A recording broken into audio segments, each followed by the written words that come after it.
प्यारे बच्चों, आपका अपना चैनल कैरियर इम्पैक्ट में आपका वेलकम है। पिछले कुछ दिनों से लगातार हम लोग जेएसएससी सचिवालय और बीपीएससी पीटी मेंटल एबिलिटी के क्वेश्चंस के सीरीज चला रहे हैं और उम्मीद है कि आप सभी पार्ट को देख रहे होंगे और इसकी प्रैक्टिस भी कर रहे होंगे। अगर आप कंटिन्यू प्रैक्टिस करते हैं तब तो आपके लिए सचिवालय का एग्ज़ाम या बीपीएससी पीटी अगर आप देना चाहते हैं इसकी परीक्षा, ये बहुत ही आसानी से क्रैक कर देंगे। और नहीं तो मुश्किल है थोड़ा, क्योंकि मैथ और रीजनिंग प्रैक्टिस की चीज़ है। अब प्रैक्टिस करेंगे तब तो बहुत ही आसानी के साथ आप क्वेश्चन को सॉल्व कर सकते हैं। चलिए आज का सेशन शुरू करते हैं। आज का क्लास जो है वो मैथमेटिक्स है। कल जो क्लास लिए थे और जिसकी वीडियो अपलोड किए थे यूट्यूब पर, वो था रीजनिंग और आज है मैथमेटिक्स। अल्टरनेट डेज पे हम मैथ और रीजनिंग की कंटिन्यू वीडियो अपलोड कर रहे हैं। देखिए, पहला सवाल है, what is sine 25 degree, sine 35 degree, sec 65 degree, sec 55 degree equal to, अर्थात sine 25 degree, sine 35 degree, sec 65 degree, sec 55 degree बराबर है। ठीक है, किसके बराबर होगा ये पूछ रहा है इसमें। तो यहाँ देखो, ये साइन 25 डिग्री, साइन 35 डिग्री सबके बीच में इनटू है, मल्टीप्लाई है। तो इसकी वैल्यू क्या होगी? ऑप्शन ए में -1, 0, 1/2 या 1 होगा। तो आप क्या करोगे, जब भी इस तरह का देता है क्वेश्चन, तो इसमें देखो 4 टर्म दिया है, 1, 2, 3, 4, 2 साइन पर 2 सेक पर है। तो इस तरह के क्वेश्चन को सॉल्व करने के लिए चाहे तो शुरू के 2 या लास्ट के 2 को आप चेंज कर देंगे, बदल दोगे। कैसे बदलेगा, कैसे बदला जाएगा? मान लीजिए कि अगर हम बाद के 2 को चेंज कर रहे हैं तो शुरू के 2 ऐसे ही रहेगा as it is, sine 25 degree into sine 35 degree. अब देखो, यहां से सेक 65 और सेक 55 को हम चेंज कर रहे हैं। हम इसको लिख सकते हैं कितना? हम इसे लिख सकते हैं, सेक 65 को लिख सकते हैं 90 डिग्री माइनस 25 डिग्री, क्योंकि 90 माइनस 25, 90 में से 25 घटाओगे फिर आ जाएगा 65। उसी तरह इसको लिख सकते हैं, सेक 55 को लिख सकते हैं 90 डिग्री माइनस 35 डिग्री। ठीक है, अब देखो क्या करोगे आप। आपको पता है कि सेक 90 डिग्री इक्वल टू cos होता है, यहाँ भी सेक 90 डिग्री बराबर cos होगा। तो क्या हो जाएगा इसका? ये तो ऐसे ही रहेगा साइन, और इसको बदल देंगे तो क्या हो जाएगा, cos कितना हो जाएगा, 25 डिग्री इंटू, ये बदल जाएगा किसमें, cos, और यहाँ 35 है तो 35 डिग्री। अब हम लोग जानते हैं, फार्मूला आपको अच्छी तरह पता होगा कि साइन थीटा इसकी ऑपोजिट होता है साइन का, cos थीटा, दोनों को मल्टीप्लाई कीजिएगा तो 1 होगा, दोनों को मल्टीप्लाई करेंगे तो 1 होगा। तो यहाँ देखो, साइन थीटा साइन 25 डिग्री और मल्टीप्लाई करोगे cos 25 डिग्री, तो ये बराबर 1 होगा। उसी तरह से साइन 35 डिग्री और cos 35 डिग्री दोनों को मल्टीप्लाई करेंगे तो 1 होगा। दोनों को मल्टीप्लाई कर दीजिए, 1 को 1 से करेंगे तो 1। तो आपका ऑप्शन हो गया क्या, डी। जो करेक्ट आंसर होगा वो ऑप्शन नंबर डी, 1 होगा। क्लियर है? तो आसानी से ये सवाल को हम लोग बना लिए। ये ट्रिगोनोमेट्री चैप्टर से रिलेटेड था। चलिए अब क्वेश्चन नंबर 2 ये देखते हैं। ये क्वेश्चन नंबर 2 बोलता है, the supplement of 80 degrees, 80 degree का सप्लीमेंट क्या होगा? ठीक है, इसे कहते हैं समपूरक। 80 डिग्री का समपूरक है, क्या है? तो समपूरक किसे कहते हैं, सप्लीमेंट किसे कहते हैं वो जाने। अगर इस तरह से है दो एंगल का सम 180 डिग्री हो, सपोज दैट ये एक्स हो और ये वाई हो, और ये दोनों का सम 180 डिग्री हो जाए, x plus y is equal to 180 degree, तो दोनों को एक दूसरे के कंपेयर में, तुलना में समपूरक कहते हैं। यहाँ पर मान लो कि x is equal to 80 degree दिया हुआ है, तो इसका मतलब y is equal to 100 degree होगा। तो 80 डिग्री का सप्लीमेंट क्या होगा? 100 डिग्री। क्लियर है? तो ये आसान, ये ऐसा सवाल था, बस देखो और बना दो। लेकिन हम कॉन्सेप्ट भी आपको समझाते जा रहे हैं कि कहाँ से हम क्वेश्चंस को ला रहे हैं और कैसे सॉल्व कर रहे हैं। ये है ज्योमेट्री से रिलेटेड, पहला क्वेश्चन ट्रिगोनोमेट्री से, दूसरा ज्योमेट्री से। इसी प्रकार का सवाल आपको देगा एग्जाम में। और अगर आपकी कॉन्सेप्ट अच्छा है तो 20 सवाल जो मैथ के होंगे उसमें 6 से 7 8 क्वेश्चन तो ऐसे होगा, just giving the answer in the first sight, बस पहली नज़र में सवाल देखो और आंसर। लेकिन उसके लिए चाहिए आपकी प्रैक्टिस, उसके लिए चाहिए सही कॉन्सेप्ट। ठीक है, चलिए थर्ड क्वेश्चन की तरफ चलते हैं। थर्ड क्वेश्चन बोलता है the radius of a circle is increase by 10%, find the percentage increase in its area. बोलता है कि एक वृत्त की त्रिज्या 10% बढ़ाई जा रही है या बढ़ जा रही है। The radius of a circle is increase by 10%, एक वृत्त की त्रिज्या 10% बढ़ गई। Find the percentage change increase in its area, तो इसके क्षेत्रफल में कितनी प्रतिशत की बढ़ोतरी होगी। क्लियर है? बोलता है कि एक वृत्त की त्रिज्या 10% बढ़ गई। मान लीजिए कि ये एक वृत्त है, एक सर्कल है, इसकी रेडियस 10% बढ़ गया। 10% रेडियस बढ़ेगा तो इसका सर्कल भी तो बढ़ेगा। तो सर्कल बढ़ने से, इसका वृत्त बढ़ने से इसका क्षेत्रफल में कितने प्रतिशत की वृद्धि होगी, ये पूछ रहा है। ये सवाल को भी आप देख करके आसानी से बना सकते हैं। आपके ऑप्शन दिए हुए 10%, 11, 21%, 20.5% एंड 15%। तो आप क्या करोगे, इस तरह के जब सवाल होगा तो जितना परसेंटेज दे रखा है इंक्रीज बाई 10% होगा, यहाँ 10%, तो 10% बढ़ रहे हैं, तो आप क्या करोगे, 10 को डबल करोगे, 10 को आप डबल करोगे, तो 10 इंटू 2 डबल किए। फिर आप क्या करोगे इनको, फिर 10 को आप क्या करोगे, 10 का स्क्वायर करोगे, तो 10 का स्क्वायर बाई 100, बस यही ट्रिक है। 10 को 2 से मल्टीप्लाई करो, 20 हो गया। 10 का स्क्वायर करोगे तो 100, नीचे 100, दोनों कैंसिल होके 1 हो जाएगा। 20 प्लस 1 मिलके हो जाएगा 21%। तो जो नया वृत्त होगा उसकी क्षेत्रफल में कितनी वृद्धि होगी, तो वो होगा 21%।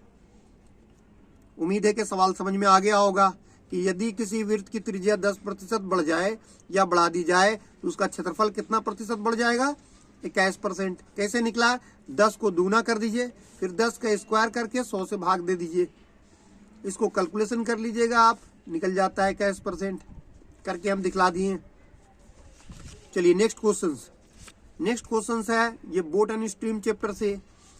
ए boatman rows 1 kilometre in 5 minutes along the stream and 6 kilometre in 1 hour against the stream. The speed of the stream is, बोलता है कि एक नाव धारा के साथ 5 मिनट में 1 किलोमीटर जाता है। एक नाव है, एक बोटमैन, एक नाविक है, वो धारा के साथ 5 मिनट में 1 किलोमीटर की दूरी तय करता है, या नाव चला सकता है या नाव खेल सकता है, कुछ भी बोले। And 6 kilometre in 1 hour against the stream, और धारा के विरुद्ध 1 घंटे में 6 किलोमीटर की स्पीड। तो देखो ये इस तरफ से आएगा ना, तो इसकी स्पीड कितनी है, अलोंग द स्ट्रीम है, पानी थोड़ा डाउन की तरफ बहता है, ठीक है। तो उसका दिया 5 मिनट में 1 किलोमीटर, तो 5 मिनट है ना, इसको घंटा बनाओगे तो क्या करोगे, इसको 5 को 12 से गुना करोगे। यहाँ दिया हुआ 1 किलोमीटर कितना में, 5 मिनट में। मिनट को आवर बनाने के लिए, घंटा बनाने के लिए 12 से गुना करना होगा। 12 × 5 = 60 मिनट, मतलब 1 घंटा हो जाएगा। तो इसको भी 12 से गुना करना होगा। इसका मतलब निकल गया 12 किलोमीटर प्रति घंटा इधर से स्पीड। और धारा के विरुद्ध इस तरफ से इसके स्पीड दिया हुआ है कितना, 6 किलोमीटर पर आवर। इसका स्पीड है 6 किलोमीटर प्रति घंटा। तो धारा के साथ दिया हुआ है 12 किलोमीटर प्रति घंटा और धारा के विरुद्ध 6 किलोमीटर प्रति घंटा। तो बोलता है the speed of the stream is, तो बोलता है कि धारा की गति बताइए। स्ट्रीम मतलब धारा, पानी का बहाव। तो पानी का बहाव कितना होगा? यहां हमने क्या किए, 1 किलोमीटर जो चल रहा है 5 मिनट में, इसका मतलब 1 घंटा में कितना चलेगा? 12 किलोमीटर प्रति घंटा। क्योंकि 5 को 12 से गुना कर देंगे तो 60 मिनट, 60 मिनट का मतलब 1 घंटा। तो इससे भी हमको 1 किलोमीटर को भी 12 से गुना करना होगा, तो ये हो जाएगा 12 किलोमीटर प्रति घंटा। अब धारा का निकालना है, तो धारा का कैसे निकलेगा? दोनों को घटा दो, धारा के साथ 12 और धारा के विरुद्ध 6 और भाग दे दो आगे 2 से, मतलब इसे हाफ कर दो इसका डिफरेंस को। 12 को 6 से, 12 में से 6 जाएगा तो 6 को 2 से भाग दोगे तो आ जाएगा 3। इसका मतलब निकल गया, धारा की गति निकल गई 3 किलोमीटर प्रति घंटा। Option number A. समझ में आ गया? कोई दिक्कत है कहीं पर भी? आसानी से बन गया। चलिए अगला सवाल बोलता है a train takes 9 second to cross a pole if the speed of the train is 48 kilometre per hour then length of the train is. Question है कि एक ट्रेन है, एक खंबे को 9 सेकंड में पार करता है। एक ट्रेन है, ये ट्रेन जो है, ये ट्रेन जो है वो एक खंबे को 9 सेकंड में पार करता है। कितना? 9 सेकंड में। Clear? Speed of the train दिया रखा है, इसका स्पीड है 48 kilometre per our. Length of the train is, तो ट्रेन की लंबाई पूछ रहा है कि ट्रेन की लंबाई कितनी है। तो ट्रेन की लंबाई निकालने के लिए हम लोग क्या करेंगे? ये देखो किलोमीटर पर आवर में दिया हुआ है, जबकि ये सेकंड में। तो लेंथ ऑफ द ट्रेन निकालने के लिए दोनों को सेम कैटेगरी में कन्वर्ट करना जरूरी है। तो ये देखो 48 किलोमीटर है, किलोमीटर पर आवर को अगर मीटर पर सेकंड में कन्वर्ट करेंगे तो क्या करोगे? 5/18 से मल्टीप्लाई कर देंगे। तो ये बदल गया क्या? मीटर पर सेकंड में। और यहाँ भी दे रखा है 9 सेकंड, ये सेकंड है। तो जब भी लेंथ निकलता है तो लेंथ किसके बराबर होता है? Speed into time. Length equal to speed into time. हमें लेंथ फाइंड आउट करने बोल रहा है, लेंथ ऑफ द ट्रेन। तो लेंथ ऑफ द ट्रेन क्या होगा? स्पीड 48 किलोमीटर था, इसको मीटर पर सेकंड बनाने के लिए क्या करेंगे? 5/18 से मल्टीप्लाई कर देंगे। ये स्पीड हो गया।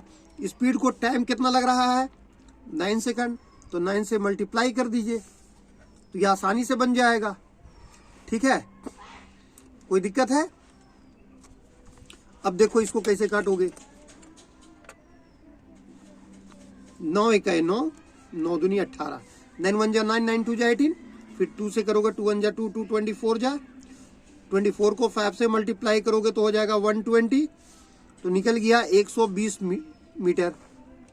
उस ट्रेन की लंबाई जो दी हुई है वो 120 मीटर। ऑप्शन नंबर बी होगा आंसर। क्लियर? उस ट्रेन की लंबाई 120 मीटर। हमने यहां दिया हुआ था स्पीड, स्पीड को टाइम से मल्टीप्लाई कर दो।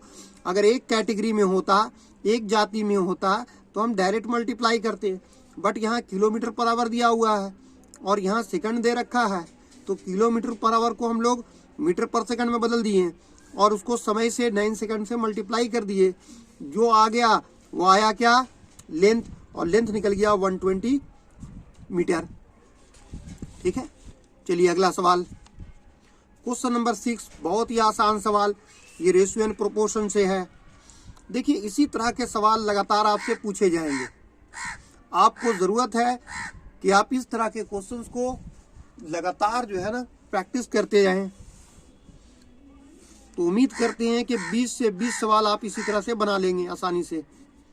देखो दिया हुआ if a/7 equal to b/9 equal to c/11 then find a is to b is to c।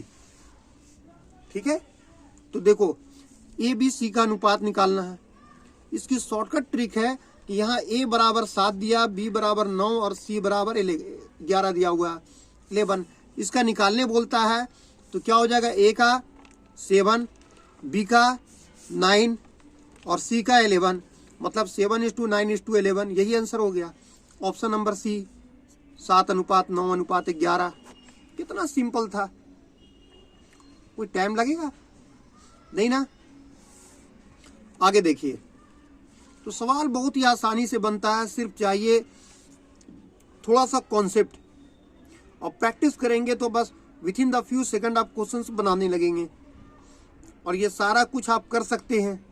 आपके पास वक्त भी है, अभी सचिवालय के एग्ज़ाम तुरंत नहीं होगा, अब कुछ भी हो तो 2 से 3 महीना लग जाएगा इसको एग्ज़ाम होने में, हो सकता है कुछ ज़्यादा भी समय लगे। तो आप कंटिन्यू प्रैक्टिस करते रहें और इस चैनल से बने रहें। अगर आपको वीडियो अच्छी लग रही हो तो इसे लाइक करना ना भूलें और अपने दोस्तों को शेयर करना, ताकि बहुत सारे ऐसे फ्रेंड्स हैं जो कहीं नहीं पढ़ रहे हैं, कम से कम यूट्यूब में इस चैनल से जुड़ जाएंगे तो उसका प्रैक्टिस होते रहेगा। क्योंकि बाकी हिस्ट्री, सिविक्स, ज्योग्राफी ये तो कर लेंगे, वो ये तो याद कर लेंगे, लेकिन मैथ और रीजनिंग जो है, जो प्रैक्टिकल पेपर है, इसे सीखना ज़रूरी है, इसे प्रैक्टिस करना ज़रूरी है, इसकी ट्रिक और टेक्निक जानना ज़रूरी है। इसलिए वैसे फ्रेंड्स को शेयर करना ना भूलें और वैसे फ्रेंड्स जो पहली बार अगर यूट्यूब चैनल पे ज्वाइन हुए हैं मेरे चैनल पे, तो उसे कह दे कि बेल आइकन दबा दें ताकि आने वाले अपकमिंग वीडियोस का नोटिफिकेशन उसे सबसे पहले मिल जाए। ठीक है, चलिए अगला सवाल ये दे रखा है, a sum becomes its double in 10 years, find the annual rate of simple interest. बोलता है, ये साधारण ब्याज से है, सिंपल इंटरेस्ट से, कि कोई धन है वो 10 वर्षों में दुगना हो जाता है। कोई धन, धन मतलब पैसा, कोई पैसा 10 साल में दुगना हो जाता है, 10 ईयर्स में क्या हो रहा है, डबल हो जा रहा है। क्या? सम, धन। तो बताओ कि ब्याज का दर क्या है, रेट ऑफ सिंपल इंटरेस्ट पूछ रहा है। तो कितना सिंपल सा सवाल है कि अगर मान लो आप 100 रुपया रखते हो तो 10 साल में दुगना होगा, मतलब 200 होगा। तो आप 100 रुपया बैंक में रखोगे और 200 रुपया हो रहा है, इसका मतलब है बैंक वाला आपको 100 रुपया ज़्यादा दे रहा है। और ये ज़्यादा दे रहा है कितने सालों में? 10 सालों में दे रहा है। तो 10 से डिवाइड दे दोगे तो आपका रेट निकल जाएगा 10% per annum. C is the answer. कितना सिंपल सा क्वेश्चन था। वक्त लगा? बिल्कुल नहीं। तो आप अगर समझते हो क्वेश्चंस को तब तो आसानी से बना लोगे। ठीक है, चलिए अगला सवाल। 2 successive discounts of 20% and 20% are equivalent to a single discount of. बोलता है 2 लगातार या क्रमिक बट्टा 20% और 20% के समतुल्य एकल बट्टा क्या होगा? 2 बट्टा दे रखा है, 2 बट्टा के बराबर एक सिंगल डिस्काउंट पूछ रहा है कि find the single discount of the 2 successive discount 20% and 20%। 20% और 20% के लगातार बट्टे के समतुल्य एक बट्टा ज्ञात करें। तो देखो इसका ट्रिक क्या है कि इन दोनों को ऐड कर दो, 20 + 20, फिर दोनों को मल्टीप्लाई कर दो, 20 × 20 डिवाइडेड बाई 100 कर दो, बस सॉल्व हो गया। यही इसकी ट्रिक है। जितना भी दिया रहे दोनों को जोड़ो, फिर दोनों को गुना करके 100 से भाग दे दो। यहाँ देखो 1 0 2 0 2 0 कैंसिल हो जाएगा। 20 और 20 मिलके 40, 2 दूनी 4, 40 में से 4 गया तो आ जाएगा 36। ये 36%, यही होगा सिंगल डिस्काउंट। सिंगल डिस्काउंट कितना निकल गया? 36। ऑप्शन नंबर सी।